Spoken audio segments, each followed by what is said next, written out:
Ryan, we're approaching it's quite a milestone for the club this week. We're approaching our first home game in the new season, and this week also marks the 10th anniversary of our first ever game at Gartcairn, where we played Carluke and won 2-1. You're one of the new custodians in the management team for Gartcairn. Do you want to tell us just a bit about how you think pre-seasons went and where we're sitting just now and what our aspirations are for the season ahead? I think pre-season went really well. We sat down at the start. We specifically picked 5 hard games that were going to test us. So we brought in the likes of obviously Dom that's sitting next to me, Stefan, a core of group players that's done the business at this level. So we wanted to test ourselves against teams like in the Lowland League and the East Premier. So we played 5 games and I felt we cut ourselves very well.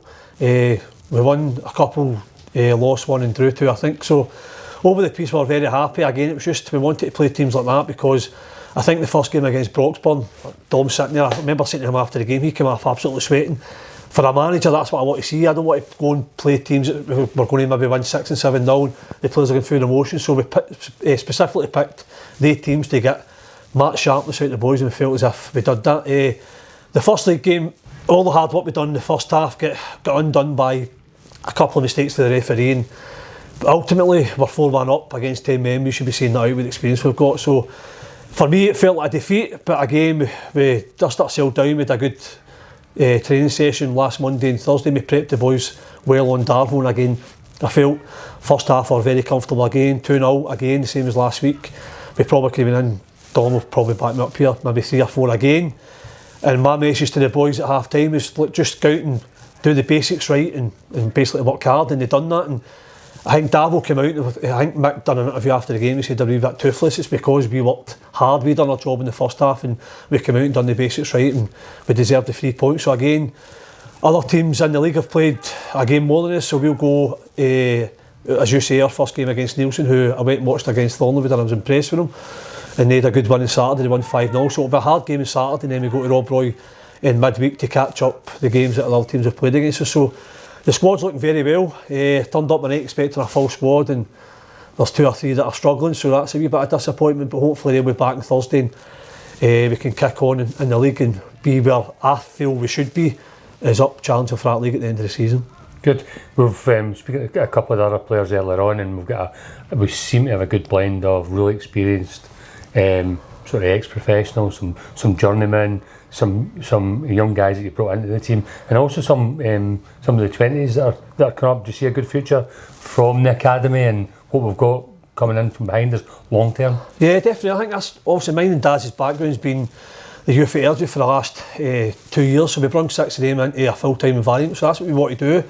We sat down with ourselves at the committee for the job interview, and that's what our vision was bringing young boys through, getting a clear pathway for the club, getting everybody knitted together, because I don't think that was kind of evident in the last couple of years. I don't think there was a link between the two. So we first came up, as you know, we promoted 6 straight away, and we gave, I think, 4 of them their debuts. So again, but we sat down in pre-season, myself and Daz, and we identified we needed boys. I think this club over the last couple of years is just picking senior boys all the time, so we had to strip it back and try and get young boys, like say Dom, who scored 12 or 13 goals for Petersall in this league, so I identified him, worked hard to get him in. Obviously Stefan, I know Stefan a few years ago, he played with my brother, very experienced at this level, scored goals for us.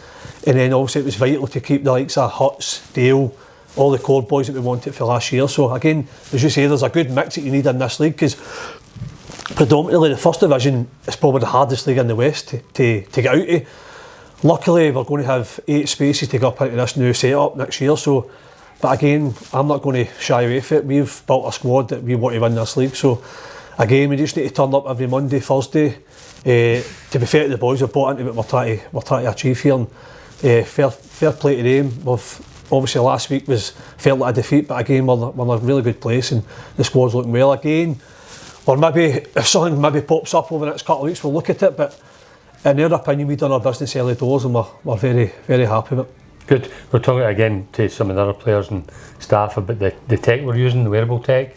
What kind of information is that giving you, and how do you download that to the players to kick them on? So we started that last week. Again, we couldn't use it in pre-season because there was a wee fault with it. So the first time was last week away to Whitlets, and again we started putting in, Don will say, we'll start to break it down and we're going to put it in the chat, and again we'll have individual chats with him as well, because I'm actually going to speak to a coach at another club tonight, Clydebank, who are big on it. So I'm going to sit down with Kirk tonight and go through everything, what we need to do and what certain players need to, so if it's a centre mid, they need to hit a certain target, wing backs need to hit a certain target, things like that. So we're going to break it down and they'll get it sent individual every Sunday night, so we can set a plan up for them in a Monday or a Thursday again. So I think that's massive in this age of football. I think obviously technology, and obviously we can't get left behind. That's why the very first thing we said, we need to try and get a view, we need to try and get the VS and try and help the boys, and obviously the board have backed us, so fair play to you as well. Good, and are the players embracing that as well? Oh, definitely, they've the players are that daft, they thought they were wearing them with full pre-season when it wasn't working, and they were still working hard, so we were kidding on it was working, they were still doing it. But last night was the first time Daz put it in the chat, and they'll get to see it. So it's like, just say Dom runs, I don't know, 11k a game, and he's playing centre mid with somebody else that's only running 9k. That would say to me, I need to start working harder, because we're starting to out them a wee bit. Yeah. So again, we'll start putting in chats, and then if we feel as if nobody's really working hard, it's up to us as a management team to sit down and start obviously breaking it down to them, and obviously it gives you your sprints, and it's different. I'm still getting to grips with it, but it's a great tool to have, especially this. And we're fortunate that we're getting to this level of football. Good. Spoke at the next couple of league games. We've got Robert Nielsen and Rob Roy. Looking a little bit further on, almost a home game for me. St Andrews. And up in St Andrews. Have you had a look at St Andrews yet? Or? Yeah, I looked at their team. They've signed a few ex-seniors that I've played against over the last couple of years, so they've kind of strengthened for their mid-table finish last year. So again, there'll be no mugs. Again, the draws we've had, St Andrews, and then we get probably the toughest draw, albeit it's at home, Dundee North End, the Scottish Cup. So we weren't lucky in the draws, but again, we'll start doing our research. Probably the next week over St Andrews, we'll start what we do. We phone people and try and get the lowdown on their squad and their team and how they've been doing. And again, we'll prep well for that game leading up to that in maybe 2 weeks' time. So we're looking forward to it. But on our day with the squad we've built, I'm very happy that we'll compete no matter if it's in the league or in the cup. Great. Listen, thanks for your time. Let you back to training. Cheers.